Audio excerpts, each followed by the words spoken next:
Olá, pessoal! Tudo bem com vocês? Eu sou a Kelly, professora de História, e a nossa aula de hoje é sobre Contra-Reforma. Finalmente saindo o terceiro vídeo da série sobre as reformas religiosas que aconteceram na Europa a partir do século XVI. No primeiro vídeo falamos sobre o contexto, as motivações e os precursores da reforma. No segundo vídeo nós falamos sobre as novas igrejas luterana, anglicana e calvinista. E neste vídeo nós falaremos sobre a reação da Igreja Católica.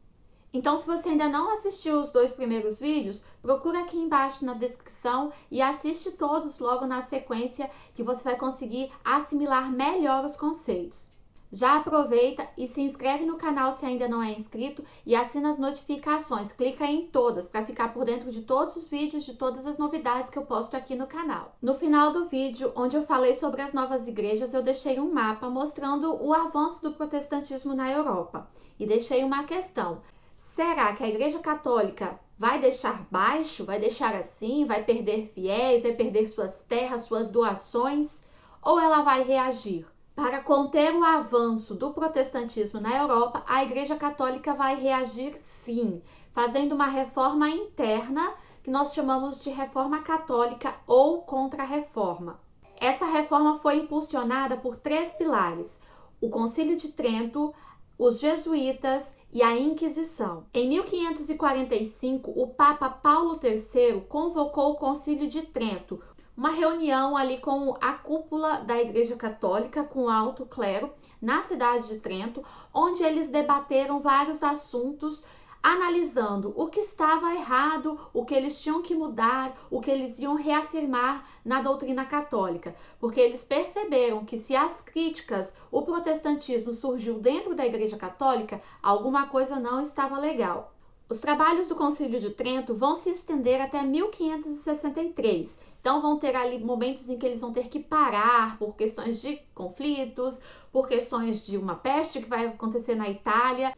Então os trabalhos do Concílio de Trento vão de 1545 a 1563. O que ficou decidido no Concílio de Trento? Primeiramente, eles reafirmaram o culto aos santos e à Virgem Maria, a infalibilidade do Papa, a autoridade do Papa, os 7 sacramentos. O Concílio de Trento também propôs a criação de seminários para a formação dos padres. Afinal, uma das críticas dos protestantes é que os padres não tinham formação, muitos nem sabiam ler, não conheciam a doutrina e agiam de forma bem banal.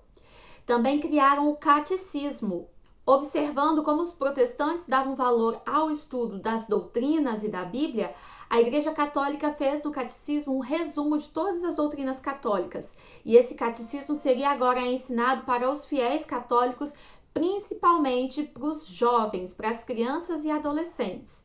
O Concílio de Trento também organizou o Index, que era uma lista de livros que os católicos não podiam ler, nem podiam ter em casa. Eles eram considerados livros heréticos, e se alguém tivesse algum desses livros em casa, fosse pego lendo um deles, poderia ir até para a fogueira.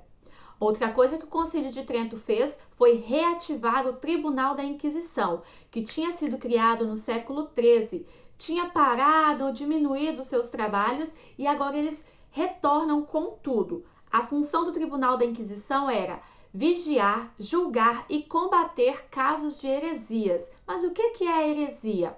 Heresia era todo pensamento ou conduta contrário ao que a igreja pregava. Então, tipo assim, a igreja falou: isto aqui continua legal, isto aqui nós vamos mudar e você vai concordar comigo se não. Se você tiver qualquer ato ou qualquer pensamento que contraria o que eu estou mandando aqui, você vai para a fogueira.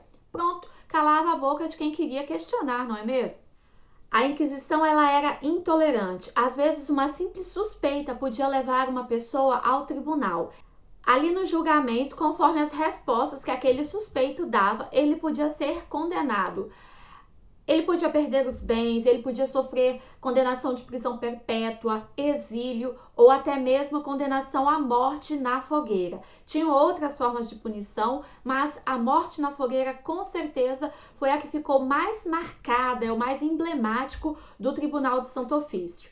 Viu que eu usei uns termos aqui diferentes, né? Tribunal de Santo Ofício, Tribunal da Inquisição, Santo Ofício da Inquisição, são termos diferentes para o mesmo órgão, com a mesma função de vigiar, julgar e punir as heresias. O Concílio de Trento também condenou a venda de indulgências e falsas relíquias e a corrupção do clero, a venda de cargos eclesiásticos. Então, essas vendas de relíquias sagradas, de indulgências e de cargos eclesiásticos ficaram a partir de então proibidos. O outro pilar da reforma protestante foi a criação da Ordem dos Jesuítas, ou Companhia de Jesus, criada pelo espanhol Inácio de Loyola em 1534. Os membros da Companhia de Jesus eram conhecidos como jesuítas ou soldados de Cristo, e eles seguiam uma disciplina muito rígida, muito rigorosa.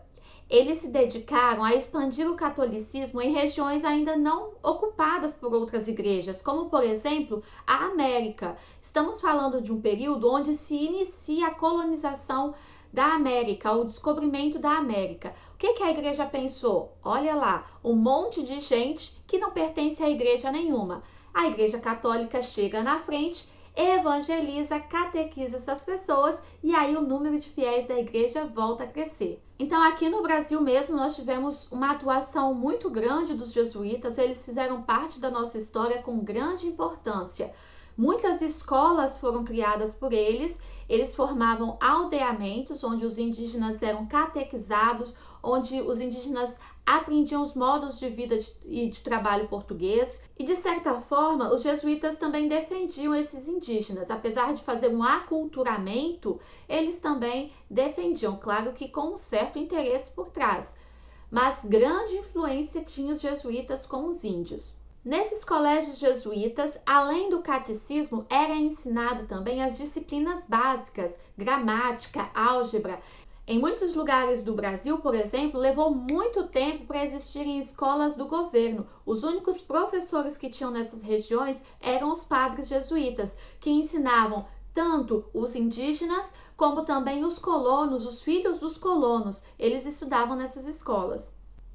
Os jesuítas tiveram atuação em praticamente todo o mundo, aqui na América, na Ásia, na África e na Europa também, é claro. A Igreja Católica também fez a sua evangelização por meio das obras de arte, com o estilo barroco, que, em contraste com o Renascimento, que trazia naturalidade para as obras, o barroco fazia aquelas obras bem esplendorosas, bem bonitas, para atrair a atenção, o olhar dos fiéis. O barroco exaltava sentimentos, religiosidade, com detalhes bem minuciosos, bem chamativos.